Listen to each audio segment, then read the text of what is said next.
दोस्तों हमने एलिफेंटा की गुफाओं के दर्शन कर लिए हैं। अब हम टॉप पर स्थित तोप को देख के आएंगे। उसके लिए हमें इधर पीछे की तरफ जाना होगा। आपको दिखा देता हूँ। यहाँ से जहाँ टिकट काउंटर है 10 मिनट की जर्नी है, मतलब 10 मिनट ऊपर चढ़ना पड़ेगा। पहाड़ के टॉप पर है वो जो तोप रखी हुई है। अब हम वहाँ जाएंगे और तोप को कवर करते हैं। लोगों का कहना है कि ये वॉक केवल 10 मिनट की होने वाली है और बहुत इजी वॉक है। तो देखते हैं दोस्तों, लाइव इस वॉक को आपको दिखाएंगे और बताएंगे कि एक्चुअल में ये रूट किस तरीके का है। ये इतना सा जो रास्ता आपको दिख रहा है, यहाँ तक तो दोस्तों पूरा रास्ता पक्का है। इसके बाद पूरा रास्ता कच्चा प्रतीत हो रहा है। यानी कि अगर बारिश के मौसम में आप यहाँ पर आ रहे हैं और आप सोच रहे हैं कि आप टॉप पर स्थित तोप को देख पाएँ, तो वो पॉसिबल नहीं होने वाला, क्योंकि पूरा रास्ता कच्चा है। तो बारिश होगी तो फिसलन होने वाली है, इसलिए बारिश में तोप को देख पाना संभव नहीं है। अब हम ये जो टेम्परेरी सीढ़ी बनाई गई हैं इनको फॉलो करेंगे और सीधा ऊपर तक पहुँचेंगे।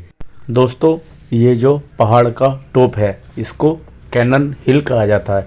कैनन यानी कि तोप, तोप वाला चोटी इसको हिंदी में कहा जा सकता है। अब आप देख सकते हैं काफ़ी संख्या में लोग ऊपर से नीचे की ओर आ रहे हैं और सबका कहना है कि भैया यात्रा काफ़ी टिपिकल है और काफ़ी दूर भी है। 10 मिनट नहीं ज़्यादा लगेंगे, तो हम भी देख लेते हैं, क्योंकि जब हम एलिफेंटा केव्स आ ही गए हैं तो कोई फ़र्क नहीं पड़ता, यात्रा चाहे लंबी हो चाहे छोटी हो। अब हमें यात्रा करनी है तो करनी है, क्योंकि बार बार यहाँ पे आ पाना संभव नहीं है। चंडीगढ़ से मुंबई रोज़ रोज़ नहीं जाया जा सकता। इसलिए अगर आप मुंबई आ रहे हैं, एलिफेंटा केव्स आ रहे हैं, तो आपको कैनन हिल पे भी ज़रूर जाना चाहिए। क्योंकि अगर आप कैनन हिल पे नहीं जाते तो एक तरह से आप ये जो अपॉर्चुनिटी है यहाँ पर आने की और टॉप पर घूमने की, वो आप मिस करने वाले हैं। कैनन टॉप के बारे में कहना है कि वहाँ से हमें चारों तरफ का बहुत ही ज़्यादा सुंदर नज़ारा मिलता है, क्योंकि हम पहाड़ की टॉप पर पहुँच जाते हैं। यहाँ पे आपको रास्ते में एक दो छोटी छोटी दुकानें मिल जाएंगी जहाँ से आप पानी वानी की बोतल ख़रीद सकते हैं। लेकिन अगर आप ठंडा पानी पीना चाहते हैं तो शायद यहाँ पर वो नहीं मिलेगा, क्योंकि पिछले जो दुकान गई थी उससे मैंने पूछा, उसके पास ठंडा पानी नहीं था। इसलिए आप कोशिश करें, आप जब भी कैनन हिल की तरफ जाएं तो आप ठंडे पानी की बोतल लेके चलें, या फिर आप मिल्टन की बोतल लेके चलें और उसमें ठंडा पानी भर लें। क्योंकि अगर ठंडा पानी नहीं होगा तो दोस्तों मुंबई की गर्मी में यात्रा काफ़ी टिपिकल होने वाली है। और अगर आप नवंबर से लेके मार्च के बीच में आते हैं तो थोड़ी राहत मौसम में रहती है, लेकिन मार्च से लेके अक्टूबर का जो समय है वो काफ़ी गर्म रहता है। इसलिए आप पानी की ठंडी बोतल लेकर ही चलें। आपको एक दुकान और दिख रही है, तो टोटल यहाँ पर 2 दुकान आती हैं, हमें ऐसा एंट्रेंस पे बताया गया था। तो एक दुकान पीछे चली गई है, एक दुकान ये है। यहाँ पे आप चाहें तो रिफ़्रेशमेंट के लिए कुछ खा पी सकते हैं। बाकी चाय पानी तो आपको मिल ही जाएगा, लेकिन ठंडा मिलेगा। हाँ, चाय ज़रूर गर्म मिल जाएगी आपको। तो देखिए दोस्तों, अब हम तेज़ी से फास्ट फॉरवर्ड मोड में आगे की तरफ बढ़ रहे हैं। मैं ये रास्ता आपको इसलिए दिखा रहा हूँ ताकि आप समझ सकें किस तरह का रास्ता हमें दिखता है। दोस्तों, ये आप देख सकते हैं, ये वही जट्टी पॉइंट है जहाँ से हमने अपनी यात्रा शुरू की थी और फिर हम मिनी टॉय ट्रेन के माध्यम से केव्स के एंट्री तक पहुँचे थे और फिर हमने काफ़ी सफ़र पैदल तय किया था। और ये पूरा का पूरा एरिया आप देख सकते हैं, इस तरह से दिखाई देता है। और अब हम आगे की तरफ दोस्तों दोबारा कंटिन्यू हो चुके हैं। ये जो चढ़ाई है वो काफ़ी हमें भारी लग रही है, क्योंकि दोस्तों ऑलरेडी हम काफ़ी थक चुके हैं, लेकिन यहाँ से हमें काफ़ी अच्छे नज़ारे देखने को मिल रहे हैं। इसलिए थकान के साथ साथ हमें काफ़ी मज़ा भी आ रहा है। फाइनली दोस्तों, अब हम कैनन हिल पहुंच गए हैं और आप सामने रखी हुई तोप को देख सकते हैं। दोस्तों, अब हम एलिफेंटा में स्थित कैनन हिल पर आ चुके हैं। आप मेरे पीछे देख सकते हैं, ये कैनन हिल पर स्थित तोप है और यहाँ से आपको चारों तरफ का बहुत ही ज़्यादा ब्यूटीफुल नज़ारा दिखता है। यहाँ आने में हालत ख़राब हो गई है। 10 मिनट एग्जैक्ट लगते हैं अगर आप बिना रुके तेज चल के आते हैं। अगर बच्चे साथ हैं तो गलती से भी बच्चों को लाने की कोशिश मत करना, और यहाँ आने के बाद सच में आपको अच्छा लगेगा। इसलिए आप ये जो पेन है ऊपर चढ़ने का लीजिए, कोई दिक्कत वाली बात नहीं। 120 स्टेप अलग चढ़ने हैं और यहाँ के लिए आपको 10 मिनट की चढ़ाई और चढ़नी है।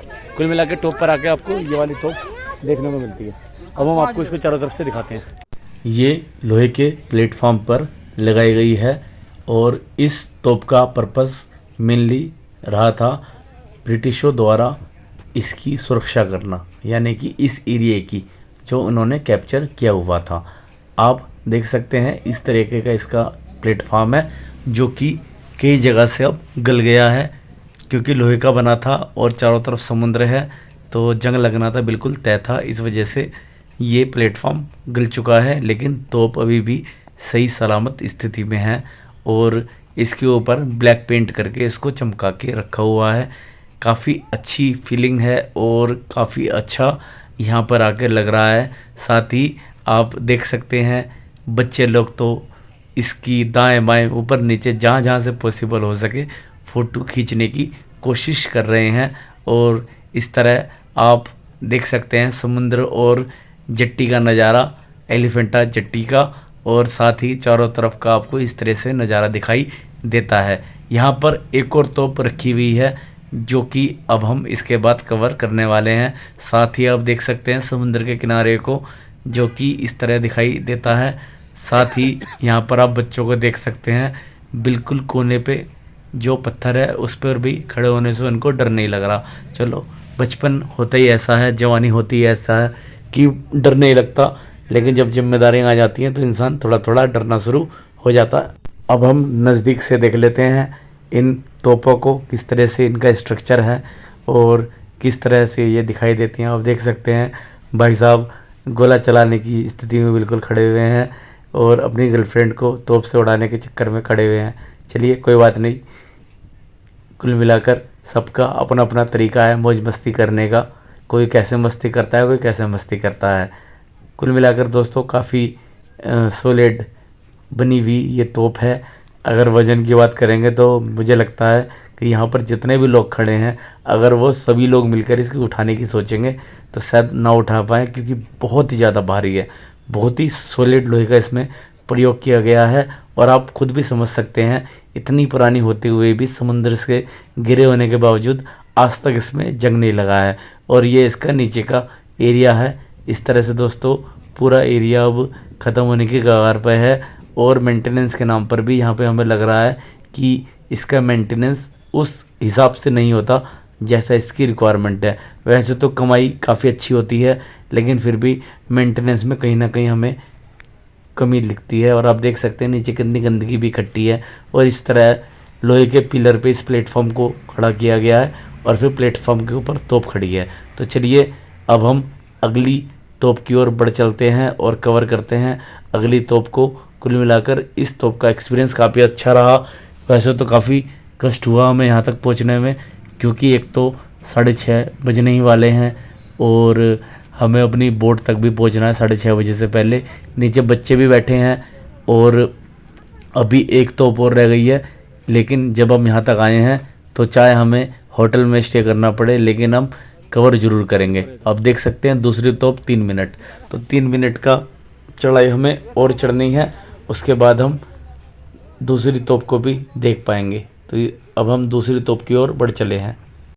थोड़ी सी चढ़ाई और चढ़नी पड़ेगी, मतलब दोबारा से हमारी हालत ख़राब होने वाली है। लेकिन वो कहते हैं ना, जहाँ चाह है वहाँ रहा है। कुल मिला के जब हम अपने होटल पहुँच जाएंगे तो ये थकान तो उतर जाएगी, लेकिन जो हम मेमोरीज़ यहाँ से इकट्ठा करके लेके जाएंगे वो ज़िंदगी भर हमारे साथ रहेंगी। और हम हमेशा इस चीज़ को याद करके खुश रहेंगे कि भाई हमने एलिफेंटा केव्स को अच्छे से कवर किया, दोनों तोप देखी, 7 गुफाएं देखी, पूरी तरह से इस एरिया को हमने कवर किया।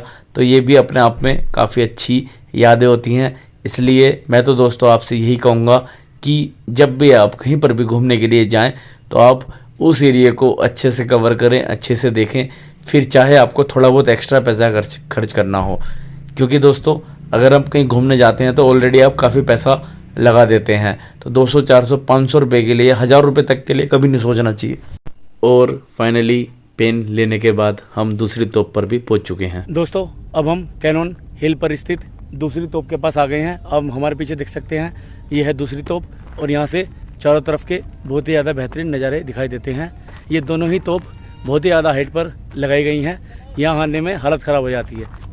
लेकिन जब आप यहाँ पहुँच जाते हो तो आपको इतने ब्यूटीफुल नज़ारे दिखते हैं कि आपकी सारी थकान कहीं ना कहीं गायब हो जाती है। तो दोस्तों काफ़ी अच्छा नज़ारा और काफ़ी अच्छी लोकेशन। आप एलिफेंटा आते हैं तो आपको कैनन टॉप पे ज़रूर आना चाहिए। अब हम चारों तरफ से इस तोप को भी कवर करेंगे और आपको चारों तरफ का नज़ारा दिखाएंगे। आप देख सकते हैं इसका जो प्लेटफॉर्म है उसकी हालत पहले तोप के प्लेटफॉर्म की तुलना में अच्छी लग रही है, मतलब ठीक स्थिति में है। इसको मेंटेन करके रखा गया है और आप देख सकते हैं तोप कितनी ब्यूटीफुल दिख रही है। साथ ही अगर आप चारों तरफ के नज़ारे की बात करेंगे तो यहाँ पर आपको इस तरीके से समुद्र का नज़ारा दिखाई देता है। यहाँ से आपको पता लगता है कि जो एलिफेंटा आइलैंड है वो काफ़ी बड़े क्षेत्र में फैला हुआ है और यहाँ पर बड़ी आबादी में लोग भी रहते हैं। ये तोप भी अच्छे से पेंट अप की गई है, मतलब पेंट इस पे अच्छे से किया गया है और इस तोप की हालत भी काफ़ी अच्छी लग रही है, यानी कि प्रकृति की मार झेलते हुए ये तोप आज भी ठीक ठीक हालात में है और इसका प्लेटफॉर्म भी काफ़ी अच्छी स्थिति में है।